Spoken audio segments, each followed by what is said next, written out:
नमस्कार, राज की बात में आपका स्वागत है। एक तरफ विपक्ष की पार्टियों में अंतर्कलह मचा हुआ है, मतलब इनफाइटिंग चल रहा है कि कौन वक्फ बोर्ड संशोधन बिल का समर्थन करे, कौन से सांसद विरोध करें। दूसरे तरफ विपक्ष के अंदर कई पार्टियां अब एनडीए की तरफ रुख कर रही है। तो विपक्ष में जैसे हंगामा चल रहा है वक्फ बोर्ड के बिल के ऊपर, उसी तरीके से सुप्रीम कोर्ट में हंगामा मचा हुआ है कैश कांड को लेकर। जज कैश कांड के बाद जिस तरह से सरकार एक्टिव मोड में आई, पीएम मोदी ने एनजेएसी को हरी झंडी दी, एनजेएसी के साथ जुडिशियल अकाउंटेबिलिटी बिल भी लाने की बात कही, अपॉइंटमेंट पर सवाल खड़े किए, जजों की संपत्ति के ब्यौरे के लिए सरकार में चर्चा चल रही है, स्टैंडिंग कमेटी से मीटिंग हो रहे हैं कि कब आगे आदेश पारित किया जाए। तो ऐसे में सुप्रीम कोर्ट के जजों की भी बैक टू बैक मीटिंग चल रही है इस बात को लेकर कि न्यायपालिका में हो रहे सुधार की चर्चा को हम कैसे रोक सकते हैं। इस व्यवस्था में सुधार से हमारा तो बंद हो जाएगा आगे की दुकान, क्योंकि खानदानी जजों की नियुक्ति की परंपरा जब तक कॉलेजियम सिस्टम है तभी तक होगा। इसलिए पिछले दिनों फिर से एक इमरजेंसी बैठक हुई, सारे जज सुप्रीम कोर्ट के एक साथ बैठे हुए थे। मौका क्या बताया गया कि कुछ वकीलों को सीनियर वकील बनाया जाए और इसीलिए फुल जज मीटिंग बुलाई गई थी। और इस मीटिंग के साथ साथ एक और मुद्दे पर चर्चा हो रही थी कि क्या सुप्रीम कोर्ट के सारे जजों को इनिशिएटिव लेना चाहिए, अपने अपने सारे चल और अचल संपत्ति का ब्यौरा जारी करना चाहिए, सबको सुप्रीम कोर्ट के पोर्टल पर अपनी संपत्ति का खुलासा करना चाहिए, ताकि आगे जो चर्चा चल रही है टोटल जुडिशियल रिफॉर्म की, वो कमजोर हो जाए, सरकार आगे कोई काम ना कर सके इस मामले में। इसलिए हमें कुछ इनिशिएटिव लेना पड़ेगा, क्योंकि जस्टिस यशवंत वर्मा के घर से जो नोट मिले, अधजले नोट मिले, जो कैश कांड सामने आया, उसका इंटरनल प्रोब तो हो रहा है, जांच हो रही है, लेकिन फिर भी सरकार बैठी नहीं है, एक्शन में मोदी हैं और इसीलिए सर्वदलीय बैठक की गई। वाइस प्रेसिडेंट जगदीप धनखड़ को इनिशिएटिव लेने के लिए दिया गया, कानून मंत्री भी उस बैठक में शामिल हुए और कहा गया जुडिशियल रिफॉर्म के लिए अब हमें कुछ करना पड़ेगा, क्योंकि लोग हमसे सवाल पूछ रहे हैं। जनता का उत्तरदायित्व लेने की जिम्मेदारी ये सुप्रीम कोर्ट के जजों की नहीं है, ये जजों की नहीं है जो हाई कोर्ट में बैठे हुए हैं, जिनके घर में कैश मिल रहा है, उनकी जिम्मेदारी जनता के प्रति नहीं है। जनता के प्रति जिम्मेदारी हमारी है, सरकार में बैठे हुए हो या विपक्ष में बैठे हुए हो, ये सारे रिप्रेजेंटेटिव जनता से चुनकर आते हैं। ये चर्चा गंभीर हुई। इसके बाद कांग्रेस ने भी ये बता दिया कि हम भी एनजेएसी पर सपोर्ट करने के लिए तैयार हैं, क्योंकि जो जुडिशियल सिस्टम में भ्रष्टाचार चल रहा है उसके कारण लोगों का सेंटीमेंट अलग तरीके से हो गया।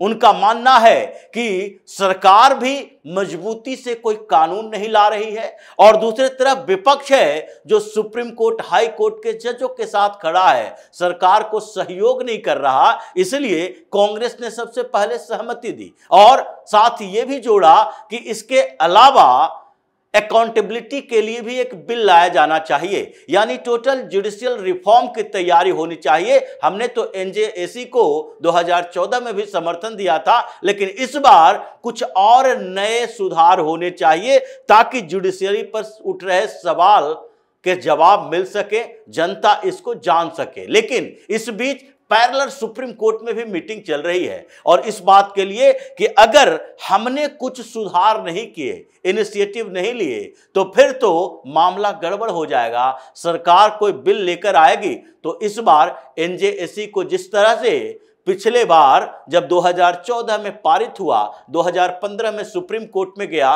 तो अक्टूबर 2015 में इस एनजेएसी को खारिज कर दिया गया। इस बार नहीं हो सकता। इसलिए इस इमरजेंसी बैठक में एक बात कही गई कि अभी सबसे पहले सुप्रीम कोर्ट के सारे जजों को चाहिए कि अपनी अपनी संपत्ति का ब्यौरा तैयार करें और वो पोर्टल पर रखें, यानी सार्वजनिक करें। ये सार्वजनिक करने की बात अभी हो रही है। ऐसा नहीं है कि ये पहले बार सवाल उठा, ऐसा नहीं है कि सुप्रीम कोर्ट के जजों को सब संपत्ति को सार्वजनिक करने की बात पहली बार उठी है। ये तो लंबे समय से चल रहा है।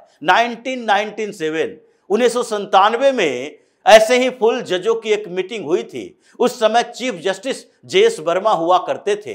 जस्टिस जेएस वर्मा की अध्यक्षता में, यानी सुप्रीम कोर्ट के चीफ जस्टिस हुआ करते थे, और उन्होंने कहा था कि हमें अपनी अपनी संपत्ति का ब्यौरा देना चाहिए। लेकिन उन्होंने ये बात कही कि हमें ब्यौरा तो देना चाहिए, लेकिन सार्वजनिक नहीं करेंगे।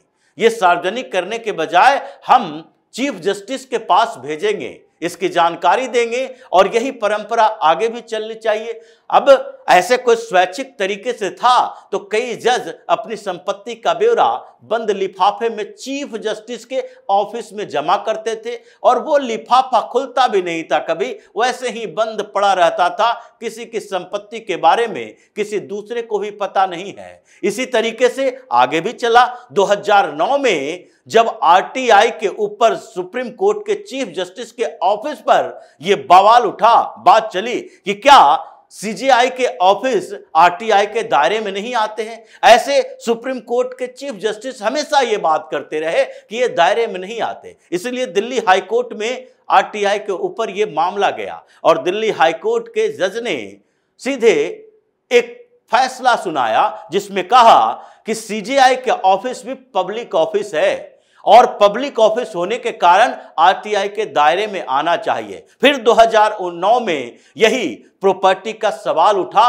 और फिर फुल जजों की मीटिंग हुई सुप्रीम कोर्ट की, और उस समय भी इन लोगों ने कहा हां हम संपत्ति का ब्यौरा तो देंगे, लेकिन ये स्वैच्छिक तरीके से होगा। जिसकी मर्जी है वो दे दे, जिसकी मर्जी नहीं है वो नहीं दे। इस तरह से ये जजों की संपत्ति के सार्वजनिक किए जाने पर बार बार सुप्रीम कोर्ट में, हाई कोर्ट में मामला उठा। सरकार के तरफ से भी इनिशिएटिव लिए गए, लेकिन इन लोगों के कानों पर जू नहीं रहेगा। ये सीधे तौर पर अपनी मनमानी करते रहे। 7 अगस्त 2023 को एक और मीटिंग हुई, और वो मीटिंग थी स्टैंडिंग कमेटी की लॉ एंड जस्टिस के ऊपर। उस मीटिंग में लगातार चल रही थी। 7 अगस्त 2023 को यह फैसला सुनाया गया। मीटिंग में रिकमेंडेशन आया सुप्रीम कोर्ट के लिए कि आप लोग सारे जज अपनी अपनी संपत्ति का ब्यौरा सुप्रीम कोर्ट के वेबसाइट पर, वेब पोर्टल पर डाउनलोड करें, ताकि सार्वजनिक हो सके। किसी को भी उनके बारे में जानकारी चाहिए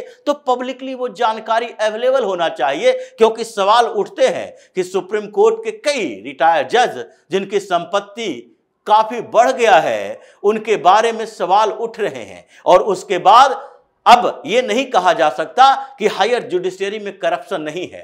कई जजों के खिलाफ करप्शन के चार्जेस चल रहे हैं, तो ऐसे में सार्वजनिक किया जाना चाहिए। जैसे ब्यूरोक्रेसी में ये आदेश दिया जाता है, कोई भी अधिकारी अपनी संपत्ति का ब्यौरा सार्वजनिक करेंगे। जिस तरीके से सारे सांसदों को, मंत्रियों को सार्वजनिक करना पड़ता है, चुनाव आयोग ही सार्वजनिक कर देती है, उसी तरीके से जजों को भी करना चाहिए। लेकिन 7 अगस्त 2023 के बाद क्या हुआ? इसके बाद कई बार आरटीआई किए गए, तो उस समय सीजेआई चंद्रचूड़ हुआ करते थे। उन्होंने सीधे तौर पर आरटीआई को इस दायरे से ही निकाल दिया। कहा सीजेआई के ऑफिस पर आरटीआई लागू नहीं होता है, जबकि वही चंद्रचूड़ साहब के बेंच ने इलेक्टोरल बॉन्ड पर फैसला देने के लिए क्या कहा था?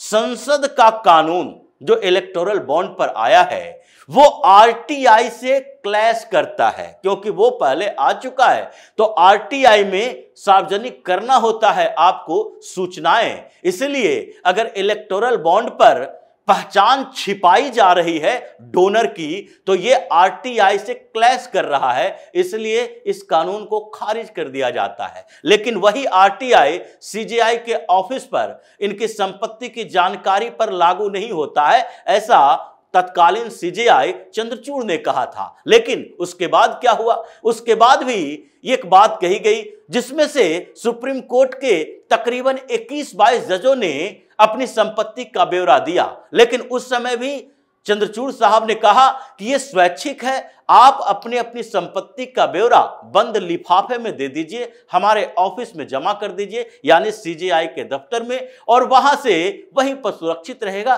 सार्वजनिक करने की जरूरत नहीं है। लेकिन हुआ क्या? इसके बाद भी हंगामा चलता रहा, संपत्ति के ब्यौरे मांगे जाते रहे, और अब जबकि जस्टिस यशवंत वर्मा का ये कैश कांड सामने आया तो परेशानियां बढ़ी, और परेशानियां इस कदर बढ़ी कि इन लोगों को इमरजेंसी मीटिंग बुलानी पड़ रही है, अपनी संपत्ति का ब्यौरा दे रहे हैं। अब संपत्ति का ब्यौरा देंगे, खुलासे होंगे चल अचल संपत्तियों के बारे में, क्योंकि कहा गया है अगर आपके स्पाउसेस के नाम से हो, आपके ऊपर जो डिपेंडेंट है उनके नाम से हो, ब्लड रिलेशन में, उन सब के संपत्ति का ब्यौरा दें। हालांकि इसमें ऐसी कोई बात नहीं है कि कोई अपनी संपत्ति का वो ब्यौरा देंगे जो कि छिपाया हुआ है, लेकिन जांच के लिए इनिशिएट करने का एक तरीका हो सकता है। सुप्रीम कोर्ट के जजों के अंदर अभी एक परेशानी चल रही है, क्योंकि ये 2 साल, 4 साल, 1 साल ऐसे ही कार्यकाल के लिए आते हैं, लेकिन संभावना इस बात की होती है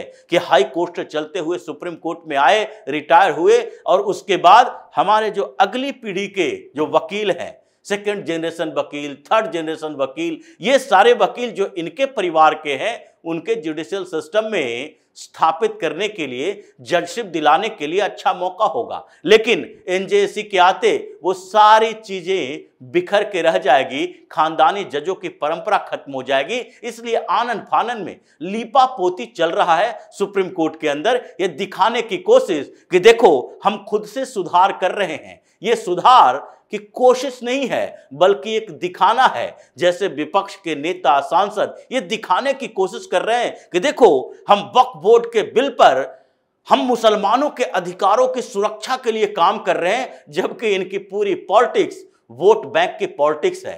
तो सुप्रीम कोर्ट में जो अभी चल रहा है वो अभी रुकने वाला नहीं है, चाहे ये जितना सुधार की कोशिश कर ले, लेकिन ये कोशिश टोटल जुडिशियल रिफॉर्म के बाद ही खत्म होगी, और तब तक सरकार अपने काम को रोकेगी नहीं। तो इसी तरह की खबरों के साथ फिर से हाजिर होंगे, तब तक के लिए बने रहिए हमारे साथ और देते रहिए हमें सहयोग, ताकि इसी तरह की खबर हम आपके लाते रहें। धन्यवाद।